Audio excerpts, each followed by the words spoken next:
Cette semaine, la MRC de Matawini investit 131 000 $ dans un projet pour améliorer la vie de ses citoyens. Une influenceuse lanaudoise est impliquée dans des tirages illégaux. Et avec l'arrivée de Noël, eh bien, c'est le retour de l'opération Nez Rouge. Bonjour, ici Danny Bérubé. Bienvenue à vos actualités régionales.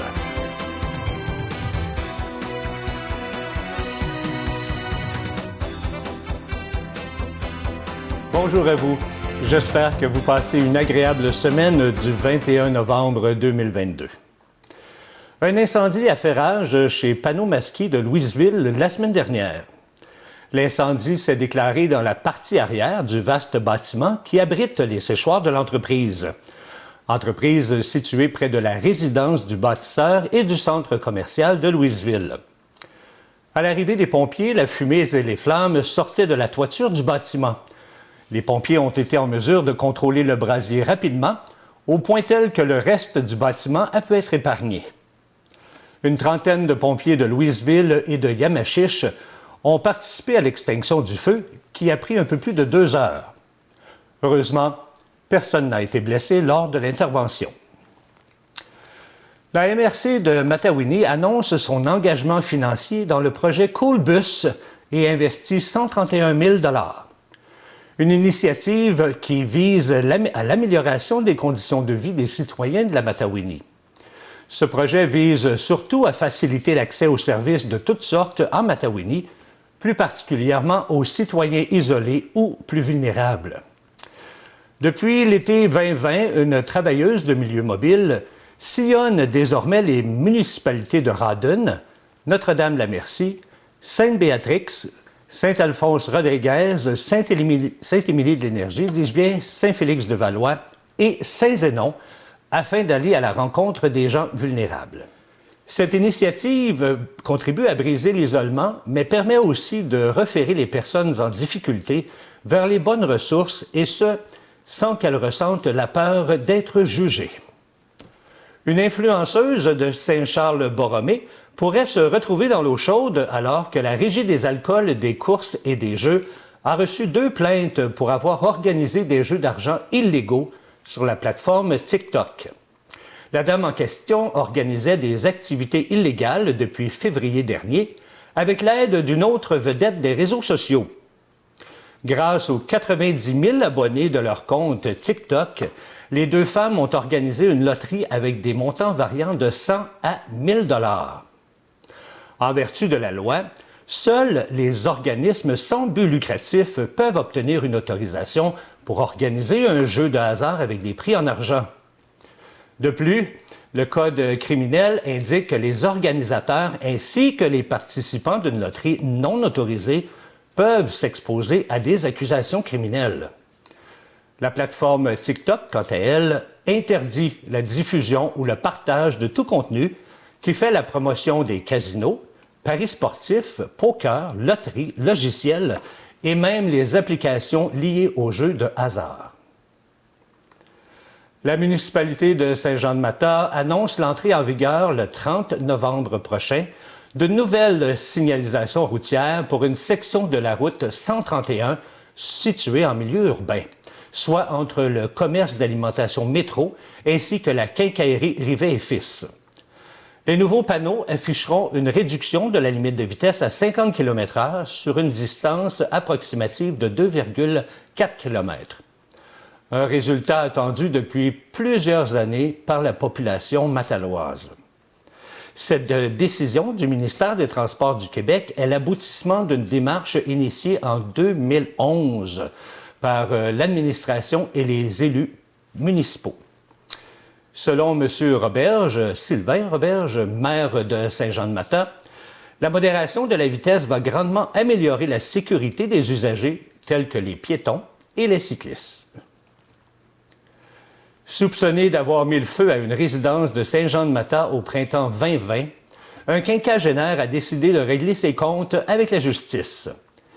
Initialement accusé d'incendie criminel et d'avoir voulu frauder Desjardins Assurances, Sylvain Dugas, 54 ans, a plaidé coupable le 3 novembre dernier. Selon le résumé des faits lus par la Couronne devant le juge François Landry, les pompiers de Saint-Jean-de-Mata ont reçu un appel pour un incendie à la propriété de l'accusé sur la rue principale le 20 avril 2020. La preuve recueillie dans le cadre de l'enquête démontre que l'incident constitue un geste prémédité par l'accusé. Quelques jours après le brasier, Sylvain Dugas a rappelé les enquêteurs pour leur dire que c'était sa nièce, ayant une déficience intellectuelle, qui aurait allumé l'incendie. Cette dernière ayant laissé une cigarette au sol de manière involontaire. Il a cependant contredit ses propos lors de l'interrogatoire qui a suivi son arrestation, tout en spécifiant que sa nièce n'avait rien à voir dans l'incendie, qu'il a fait une gaffe et qu'il est dans le pétrin. La valeur des dommages est estimée à 75 000 $ et l'accusé a finalement renoncé à toute indemnisation. À la suite du plaidoyer de culpabilité, Sylvain Dugas reviendra en cour le 6 février prochain pour connaître sa sentence. Avec l'arrivée des fêtes, l'opération Nez Rouge est de retour. Alors que les inscriptions pour devenir bénévole battent leur plein, l'opération Nez Rouge lance à nouveau un appel à la population pour l'inviter à contribuer au succès de sa 39e campagne de raccompagnement.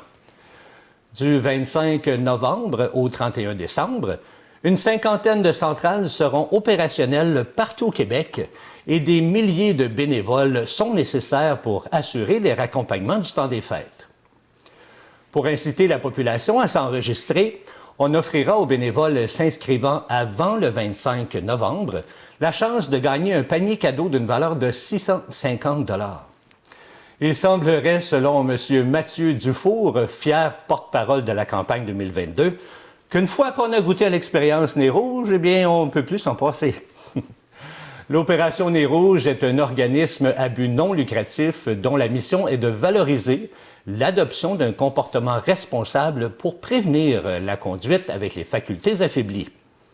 En plus de contribuer à la sécurité routière, les bénévoles aident directement leur communauté puisque l'ensemble des dons amassés servent à soutenir les organismes locaux liés à la jeunesse et au sport amateur.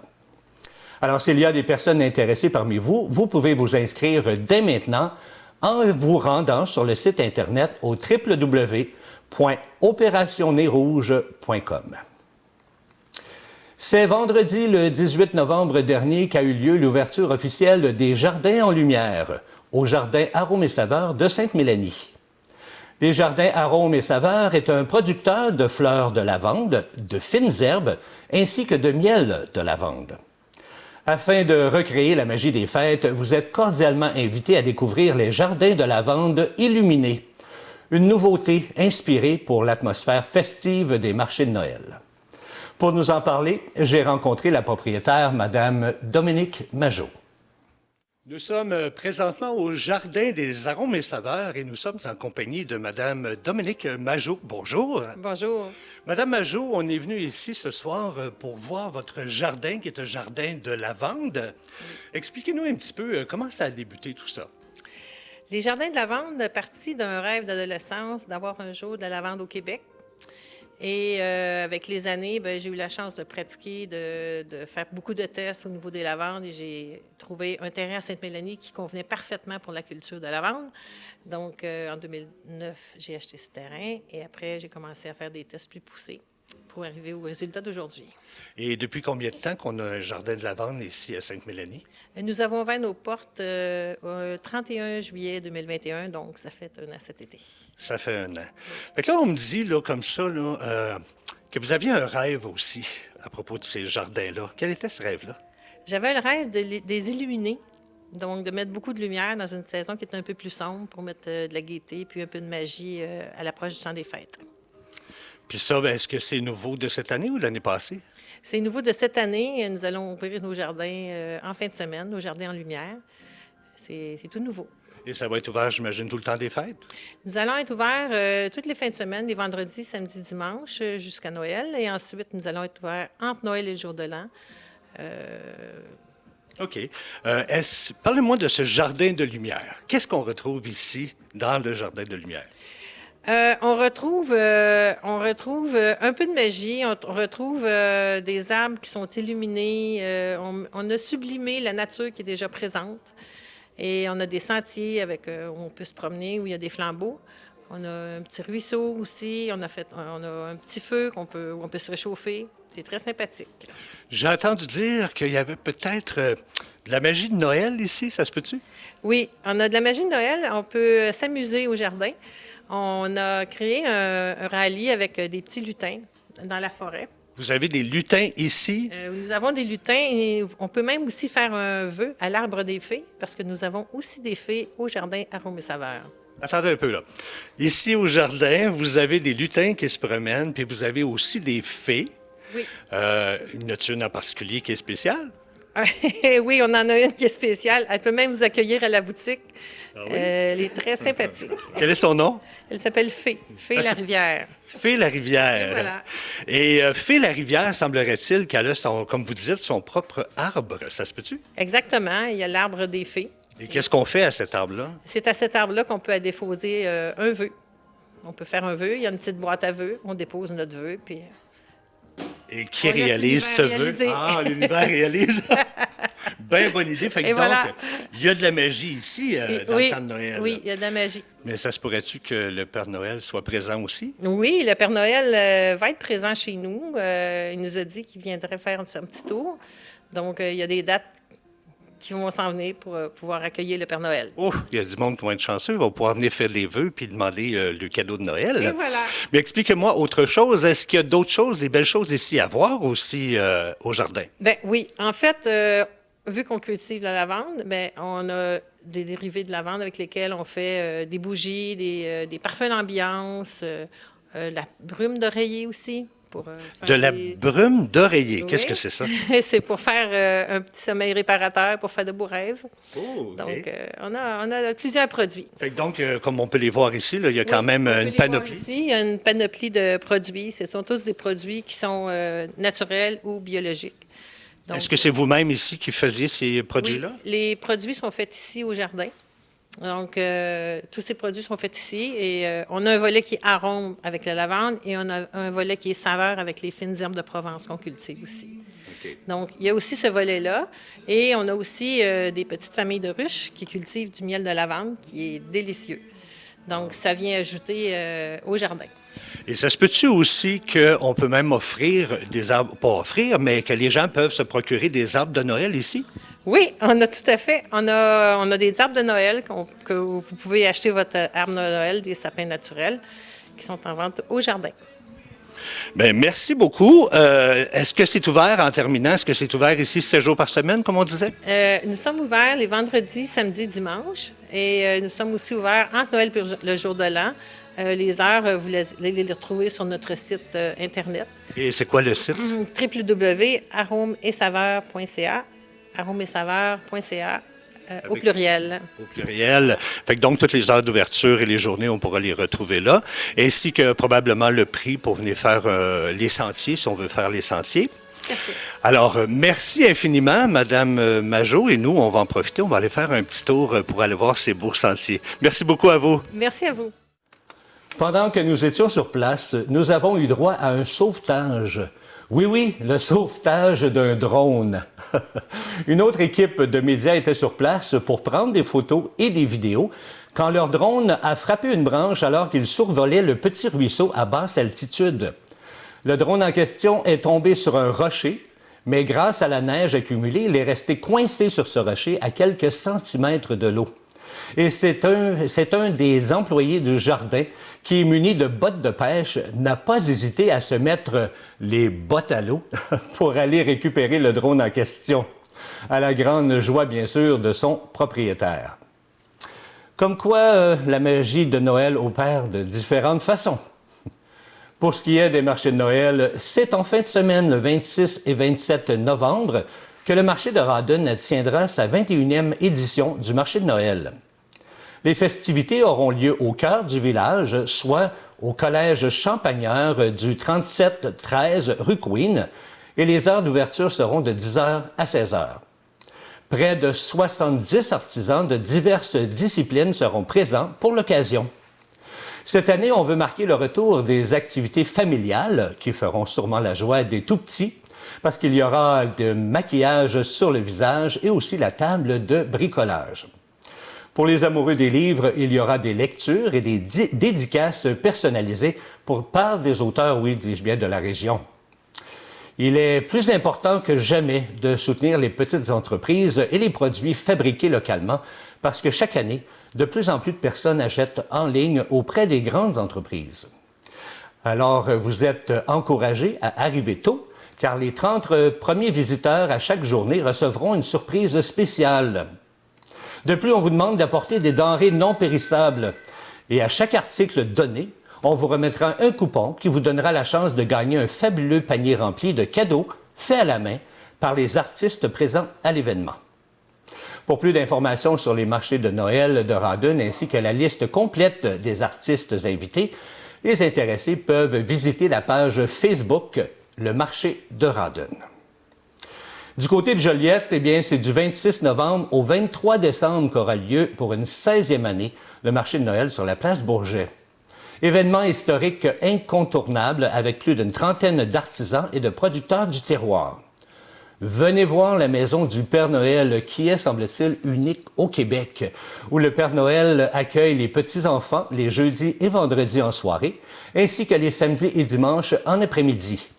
Les enfants pourront aussi vérifier, et ça c'est très important, s'ils sont dans le grand livre des enfants sages, oui, le seul et unique ouvrage auquel les enfants peuvent se fier, et on le retrouve à Joliette.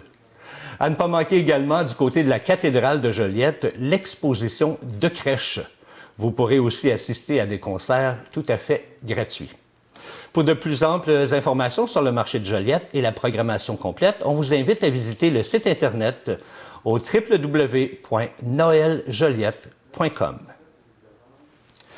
Alors que l'hiver frappe à nos portes, la MRC d'Autrey s'unit au Cercle des fermières de Saint-Gabriel-de-Brandon ainsi qu'à Mme Lorraine Gamelin, tisserante professionnelle, pour offrir à la population une série de 10 ateliers d'initiation et de perfectionnement au tissage. Ces ateliers seront tenus dans le local du Cercle des fermières au 5111 Chemin du Lac à Saint-Gabriel-de-Brandon. 3 ateliers sont prévus d'ici la période des fêtes, dont le premier débute cette semaine. Les 7 autres ateliers reprendront dans la semaine du 16 janvier 2023. Tous les ateliers sont gratuits et ont une durée de 2 heures par semaine. Pour en savoir davantage, vous pouvez vous rendre sur le site de la MRC d'Autrey au www.mrcautray.qc.ca et si vous voulez vous inscrire, vous écrivez à culture@mrcautray.qc.ca. Toujours avec le Cercle des fermières, la MRC d'Autrey, en collaboration avec l'artiste en art visuel Yolande Harvey, présente une exposition intitulée « 13 femmes ». Ce projet consiste à faire le portrait de 13 fermières. Et ce qui est intéressant et inhabituel dans ce projet, c'est que chaque portrait a été fabriqué grâce à un métier à tisser. CTB-TV était sur place lors de la conférence de presse pour présenter le projet. Présente le projet 13 femmes qui est exposé en ce moment au Café du Balmasquis. Dans le fond, le projet 13 femmes, ça a été réalisé, c'est un projet qui a été soutenu par la MRC dans le cadre de son entente de développement culturel avec le ministère de la Culture et des Communications. Puis c'est un projet qui a été réalisé par l'artiste en art visuel Yolande Harvey qui, dans le fond, elle est arrivée avec l'idée, le concept de faire comme ça les portraits en tissage et elle a approché le Cercle des fermières de Saint-Gabriel-de-Brandon pour la réalisation du projet. Et c'est justement des femmes du Cercle des fermières qu'on voit représentées dans les 13 portraits. Dans le fond, maintenant, l'exposition, la première fois que ça a été présenté, c'était en 2019 à la Chapelle des Culs-de-Berre. Mais là, on est en mode exposition itinérante. Donc, la MRC offre à différentes municipalités de déplacer l'exposition un peu partout sur son territoire. Ça a déjà été présenté à Saint-Culs-de-Berre, à Saint-Norbert et on est rendu à Saint-Gabriel. Donc, c'est un projet qui est amené à continuer dans le futur. L'infirmière, maintenant, nous explique comment elles ont été contactées, comment le projet a démarré et aussi comment elles se sentaient alors lors de la création de ces tissages. Lorraine, dans dans le fond, c'est Yolande qui vous a approché. Comment elle vous a approché avec l'idée de ce projet-là? Elle est passée au local, elle est venue convaincre les fermières de tisser le visage. Ça a été élaboré sur 2 rencontres, si je me rappelle bien. Et puis, parce qu'il fallait savoir comment procéder. Et puis, les femmes ont accepté de participer au projet. Et puis, avec Yolande, ça a été un projet super à réaliser. Est-ce que quelqu'un pourrait me parler de justement comment c'était le processus de tisser son visage? J'ai trouvé ça bizarre parce que chaque latte qu'on mettait, on voyait une partie de nous-mêmes qui s'affichait. Là. Fait que je trouve que, comment est-ce que je peux dire, c'est gênant d'un côté parce que c'est gros, hein. C'était pas juste un petit visage, là. Là, ma photo, c'est gros, c'est énorme. Fait que quand on se voit aussi le produit fini, là, wow, j'ai fait ça, moi. Moi, c'est ça mon impression. Je suis bien impressionnée par ce qu'on a fait, parce que c'est tout le monde, on voyait notre visage apparaître au fur et à mesure qu'on tissait. Moi, ce que je voudrais peut-être ajouter, c'est quand on tissait, c'était vraiment rendu aux yeux. Tu sais, c'est comme l'expression des yeux de chacune, de celle qu'on était. C'est ça. Moi, quand je tissais mon visage, quand tu vois tes yeux, puis tranquillement, tu descends, puis c'est vraiment l'expression du visage. Puis quand, au final, de voir justement l'expression de toutes ces femmes-là qui sont comme derrière, tu sais, on dirait que tu vois comme une vie qui est derrière aussi. Je pense que c'était quelque chose qui était vraiment... c'est bouleversant, puis en même temps, c'est ça. C'est qu'on voyait justement un autre visage de la personne. Tu sais, oui, je connais Muriel, je connais, Yolande, mais d'avoir d'une autre façon. CTB-TV a aussi rencontré le propriétaire du bal masqué, M. Guillaume Dénommé, qui nous explique comment il a réussi à obtenir cette exposition ici, à Saint-Gabriel-de-Brandon. Mon nom est Guillaume Dénommé. Je suis coordonnateur du bal masqué ici à Saint-Gabriel. Et puis, c'est un immense honneur pour le bal masqué de recevoir cette magnifique exposition qui s'intitule 13 femmes. Moi, j'ai vu personnellement l'exposition à Saint-Norbert, à l'église de Saint-Norbert. Et puis, je suis tout d'abord tombé sous le charme. J'ai vu que c'est une belle exposition qui allie des traditions ancestrales, qu'on pourrait dire, et modernes. La photographie moderne rencontre le métier à tisser, cet art traditionnel de notre région. Et donc, j'ai été sous le charme de l'exposition et j'ai demandé tout simplement à la MRC si on pouvait avoir l'exposition. Et ils ont été très ouverts. Ça s'est réglé plutôt bien, rapidement. Et puis, on a présenté l'exposition ici au bal masqué et c'est pas terminé. On l'a jusqu'au 27 novembre. Donc, s'il y a des gens qui veulent la voir, on a jusqu'au 27 novembre pour la voir au bal masqué, qui est dans les mêmes locaux que le marché Brandon.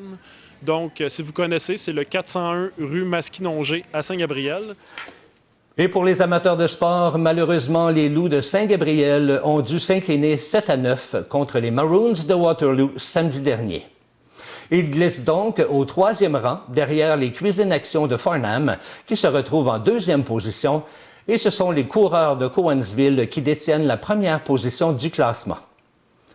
La prochaine partie des Loups aura lieu ce dimanche 27 novembre contre les coureurs des Bois de Cowansville à l'Arena Family Prix de Saint-Gabriel. Voilà, c'est ce qui complète nos nouvelles régionales. Si vous avez été témoin de nouvelles, faites-nous le savoir en nous écrivant à CTB-TV. C'était Danny Bérubé qui vous souhaite une excellente semaine. Bonne journée.